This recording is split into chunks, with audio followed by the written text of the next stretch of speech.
para meron talagang ano na kayo, nagmamasid.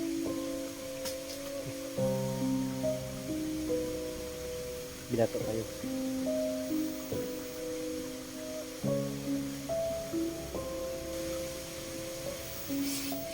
So,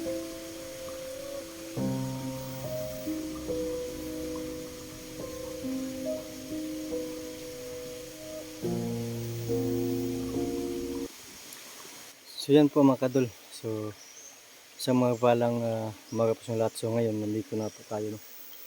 So medyo nandito na tayo sa baba mga kadol. Kasi doon po ako galing sa taas.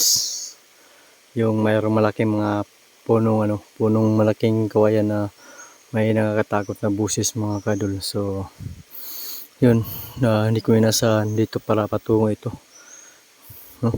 So nandito tayo sa baba mga kadol. So may ilog pala dito. Ayan. Yung busis na nakakatakot mga kadol is yung sinusundan ko, no? Yan. Puro punong puro punong kawayan. So paakyat pa tayo doon.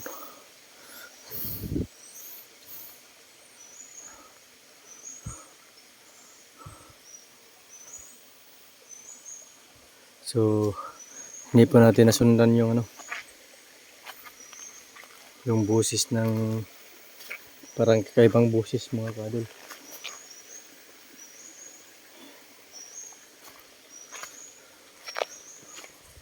So yung kasi yung panahon ngayon mga kadol is kakaiba na talaga, no? Hindi natin maasahan yung lugar kung saan po tayo pupunta. Kasi iba na talaga mga kadol, sobrang delikado na talaga, no? Hindi gaya yung una pang panahon na safety tayo maglalakad, no? So dito parang ngayon hindi na. So naalala nyo mga kadol yung nagpropesya ba, yung pastor, no? Naalala nyo na mayroon siyang pong sinasabi na yun, parang zombie daw, mayroon daw zombie abot ng panahon mga kadol. Yung hindi ko inasahan ba yung bitaw yung nadinig natin sa video ko mga kadol na mayroong busis. Yun, kaya nandito ako. Kaya kailangan po natin mahanap at makikita. Kasi yung mga delikado yan mga kadol. Kapag ganyan, no? Patuloy tayo at mag-ingat lang po tayo mga kadol. Ayan, sobrang creepy po yung lugar. Ayan,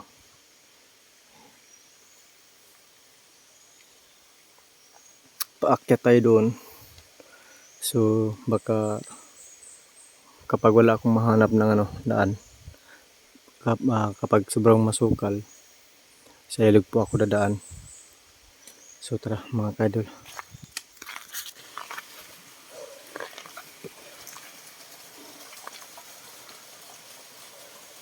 Medyo masukal na po ito mga kadol, yung hinakyat natin. At sa baba, ilog. Ayan.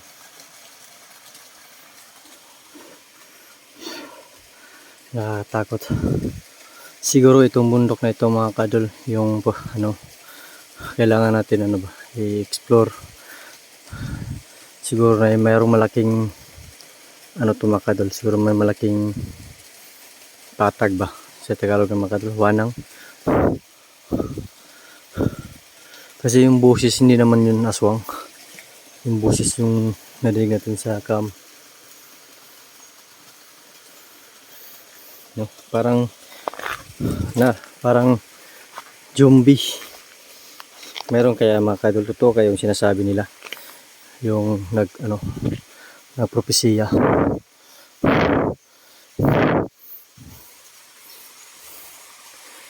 Ito, sobrang nakatirik at sobrang delikado at sobrang hilan. Pero mag-ingat pa rin tayo mga kadol kung ano po yung yun,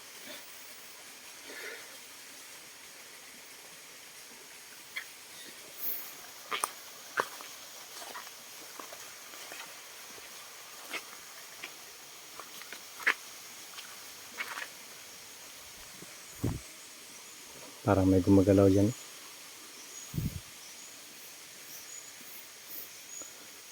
Nako, siguro kapag gabi ka pumupunta dito mga kadol, siguro nakakatakot yata. Sobrang nakakatakot mga kadol, no? Yan o, kapag araw tayo ma-explore, nakakatakot makal kung ano po yung nagmamasid sa atin, no? Hindi natin alam ba?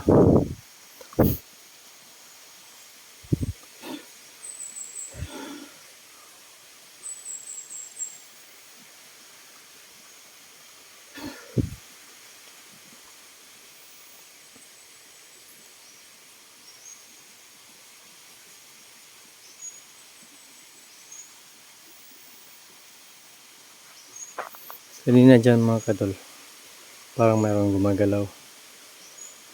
Pero ngayon, wala. No? So, kapag ganito mga kadol, marami talaga tayong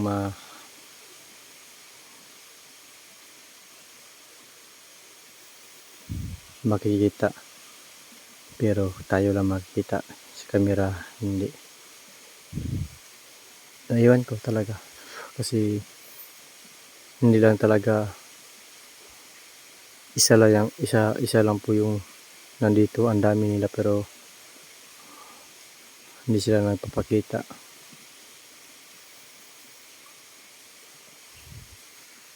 Sa ngayon, hindi pa ako naniniwala yan yung zombie mga kadol. Sa ngayon, kasi hindi pa natin nakikita ba. So, ngayon, parang nandito mga kadol is parang mga engkanto o iba't ibang mga uri ng mga elemento dito sa gubat.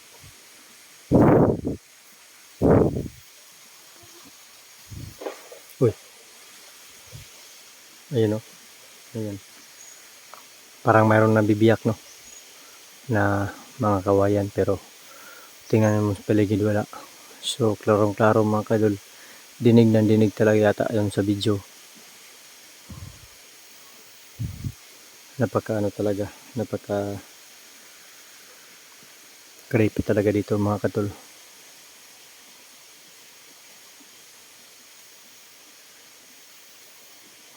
Hindi mo talaga alam kung ano talaga yung nandirito. So patuloy lang tayo at kailangan natin buo yung natin para mas lalo po natin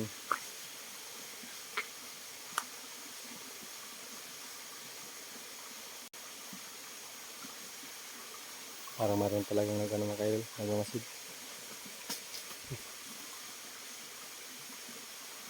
Binato kayo.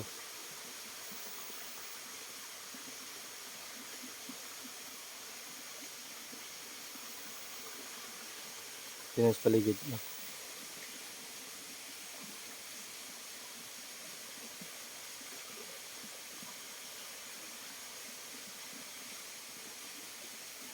Meron ka nakikita. Kasi may talaga, may nagbato.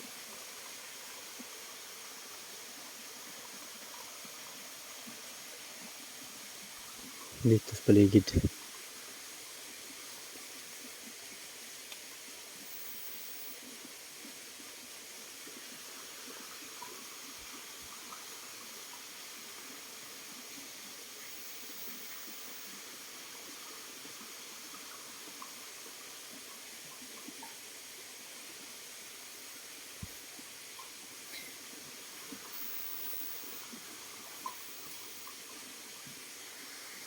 Grabe.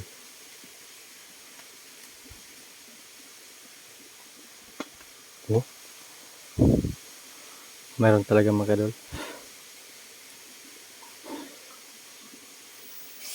Oh,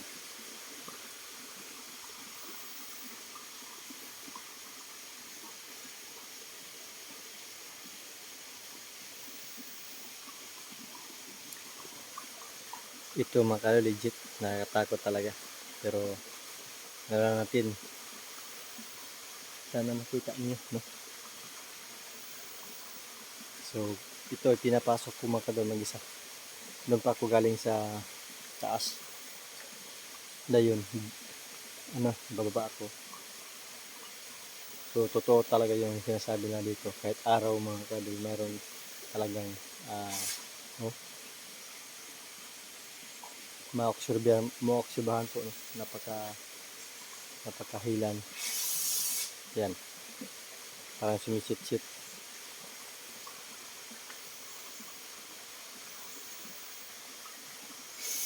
You know? Tingnan nyo mabuti mga kadol, baka nasa likuran. Hindi naman yun ahas, no?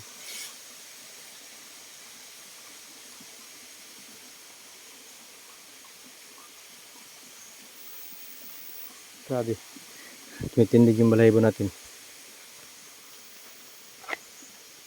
Wala naman.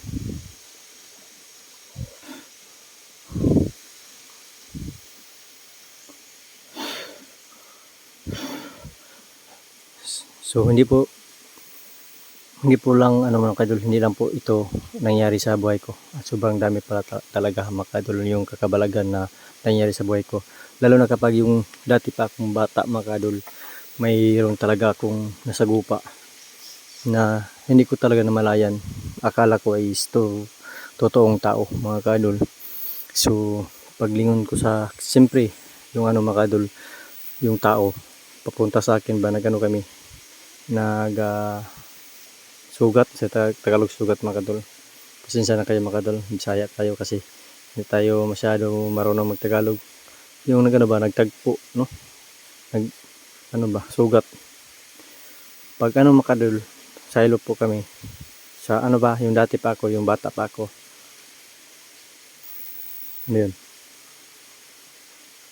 Yun po mga kadol yung nangyari. Pag malapit na, nakasaylo. Lumagpas na sa akin.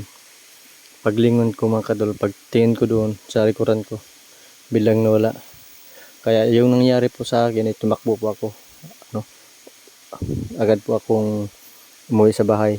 Yung sinasabi ko sa pamilya ko mga kadol na mayroon pong tao na nakita ko na biglang nawala. So yun. Hindi naman sila naniwala naman sila sa aking sinasabi mga kadol. Yun, tuloy po yung kwentuhan at totoo po yung sinasabi nila, no? Na huwag tayong maglakad ng gabi. Pero kasi ito po yung trabaho natin, nag-i-explore. So hindi tayo busy ngayon kasi magpapasko. Karon talaga mga kakabalagan. Magpapasko kaya mataas po ang husdi ko, kaya kasi sobrang laay sa balay ba, ako'y lingaw. So ito po yung libangan ko mga kadol kapag wala akong trabaho, no? Ito po yung libangan ko, mag-explore po ako. Grabe yun.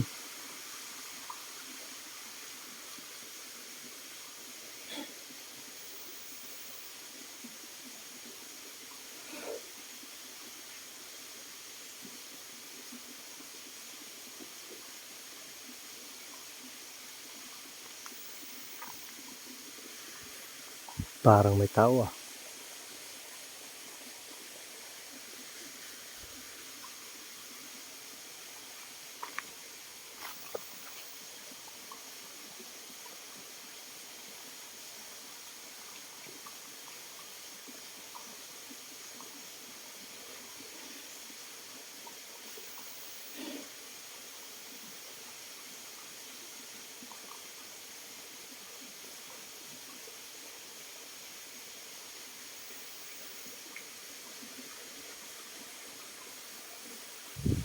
Parang may nag-uusap.